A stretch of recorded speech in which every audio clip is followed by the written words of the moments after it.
Fais tomber tes excuses. Tu n'en as pas d'ailleurs.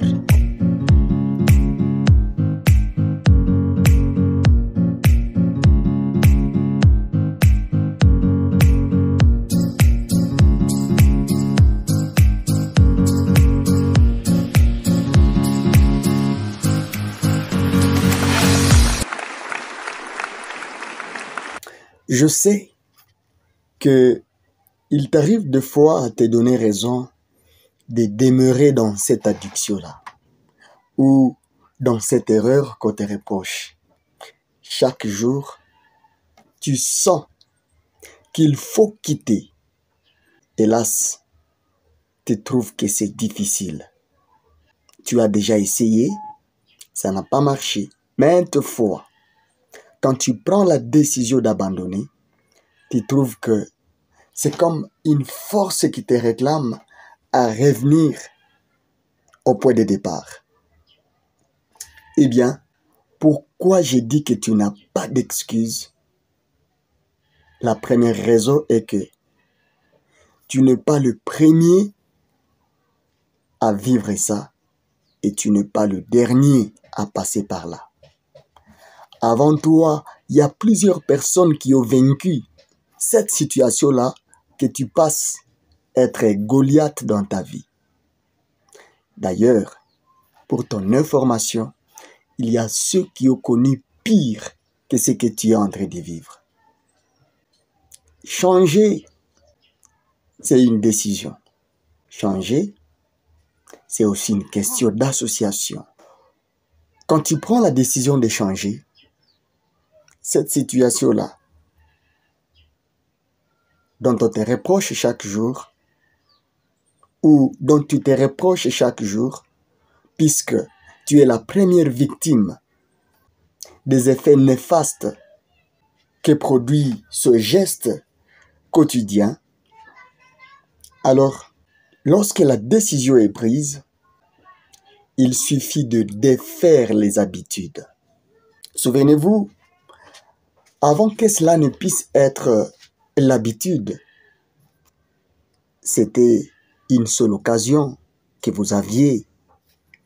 Et parce que vous avez saisi cette occasion, une autre s'est présentée après. Et après ce jour-là, une autre encore est venue. Une autre est venue. La fréquence et l'intensité ont augmenté. Dans ma manière de réfléchir, j'ai toujours pensé qu'il n'y a pas pire que la culpabilité, puisque ça vous ronge de l'intérieur. Et quand ça vous ronge, vous vous sentez vide. On dirait que vous n'avez plus rien à donner au monde, rien de bon à donner au monde. Eh bien, vous ne méritez pas ça. Je le dis sérieusement, ce n'est pas ça votre vie. La décision de changer, comme la décision de commencer à poser ces gestes qui sont devenus l'habitude pour vous, ou une sorte d'addiction pour vous, la décision de les abandonner, c'est de refuser occasion par occasion. Et puis, à part refuser les occasions qui se présentent, de fois, le dicton qui dit « une brebis ne s'égare jamais seule », à vous de voir. Combien de personnes avez-vous entraîné dans cette addiction-là? Ou qui vous avez entraîné dans cet abysse dans lequel vous êtes? Je crois qu'à part prendre la décision, il vous faut identifier les personnes à qui vous allez partager cette décision. Des gens qui peuvent être impliqués soit directement, soit indirectement dans la persistance de votre état. Puisque, de fois, pour résoudre le problème, il faut toucher à ses racines. Vous pouvez avoir la bonne foi, la bonne volonté d'abandonner cette sale vie. Mais tant que ces racines sont nourries indirectement. Au travers vos oreilles, vous continuez à écouter des gens qui vous ont amené dedans. Soit, vous ne voulez pas informer clairement aux gens qui vous avez amené dedans que vous n'allez plus continuer dans cette vie-là. Eh bien, vous allez vivre dans une sorte d'hypocrisie envers vous-même. Puisque ce n'est pas la bonne option, je vous rappelle qu'il n'est jamais tard pour faire du bien. Jamais. Il n'est jamais tard pour faire du bien. Vous pouvez repartir à zéro. Et c'est là, sans excuse. Même maintenant, vous pouvez y aller. À part identifier les personnes qui vous ont amené dans cette situation sombre ou des personnes que vous avez entraînées dans cette situation sombre, identifiez aussi les lieux qui vous fait penser à ces gestes-là ou à cet acte que vous n'aimez pas ou à cette vie à laquelle vous aimeriez renoncer. Et quand vous aurez identifié les lieux, prenez des distances. Prenez vos distances. Choisissez de rester loin de ces lieux-là. C'est pour votre bien. Fouillez un peu dans l'histoire. Vous verrez qu'il y a plusieurs personnes qui ont déjà vaincu ça avant vous.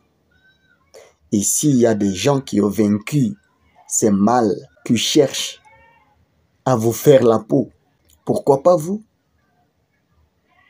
Vous pouvez vaincre. Écoutez, je suis en pleine formation pour devenir personnel soignant. Pendant la formation, on nous a informé qu'il y a des mots qui entraînent la mort des uns, mais auxquels les autres résistent. Tu ne vas pas mourir dans cette situation-là, ou cette situation-là ne va pas te tuer. Tue cette situation avant que cette situation ne puisse te tuer. Et c'est là, sans excuse. Ne choisis pas de te laisser tuer par cette affaire-là. Non, non, non, non. Et non, prends un peu une balance. Il y a quelqu'un qui trouve le grand motif de ne pas sortir de sa situation, le fait de dire « je ne peux plus vivre comme avant » ou « je ne peux plus vivre sans ceci ou cela ». Écoutez, avant de tomber dans ce trou-là, vous étiez vivant. Et quand vous allez en sortir, vous resterez vivant. Y a-t-il une situation dans laquelle vous aimeriez sortir, mais vous sentez que vous n'avez pas de force pour y quitter? On peut partager plus d'astuces et de conseils avec vous. Une chose que nous voulons que vous puissiez savoir est que c'est impossible de dire que c'est impossible. Vous comprenez ce que je viens de dire? Pour dire que ce n'est pas impossible, c'est impossible de dire que c'est impossible. C'est possible pour vous de sortir de ces trous-là. Plusieurs sont sortis de là. D'ailleurs, ils étaient faibles que vous. Vous aussi, vous allez sortir.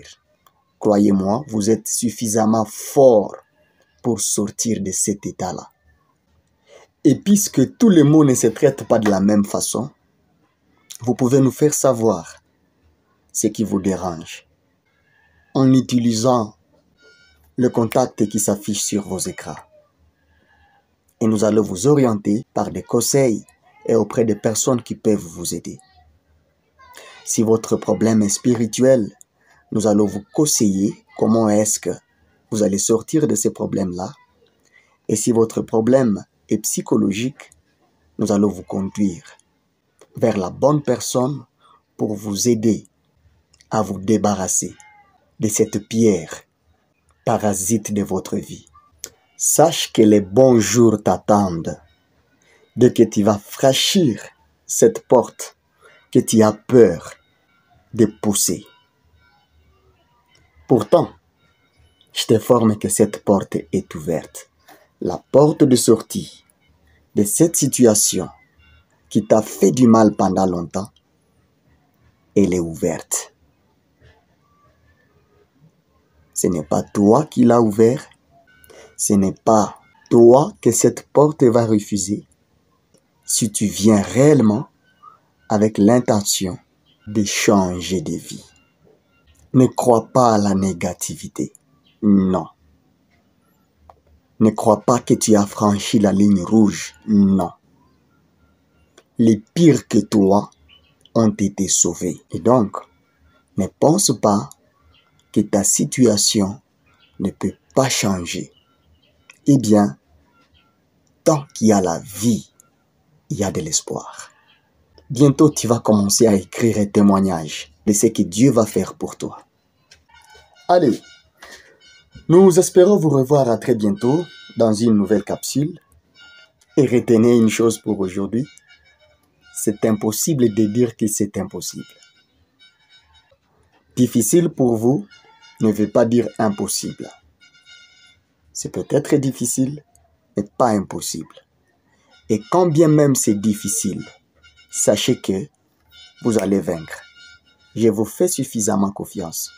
Vous allez vaincre. Et tout ira bien. Désormais, il y aura un avant et un après. Dès que vous allez décider de commencer la route vers les changements. Nous prions que Dieu vous aide et vous ouvre les yeux sur cette situation-là, que vous tolérez, que vous voyez comme normale. Pourtant, c'est une situation qui doit changer. Retenez une chose, tout est possible à celui qui croit. Et lorsque nous choisissons de faire équipe avec le Seigneur Jésus-Christ, les choses anciennes passent et toutes choses deviennent nouvelles. Je te souhaite ce renouvellement. Et c'est là, aspire-y sans excuse. Et donc, aspire à cela sans excuse. Donne-moi tes excuses. Je vais te donner ce qu'il faut pour retrouver ta liberté. C'est encore possible. Que Dieu vous bénisse.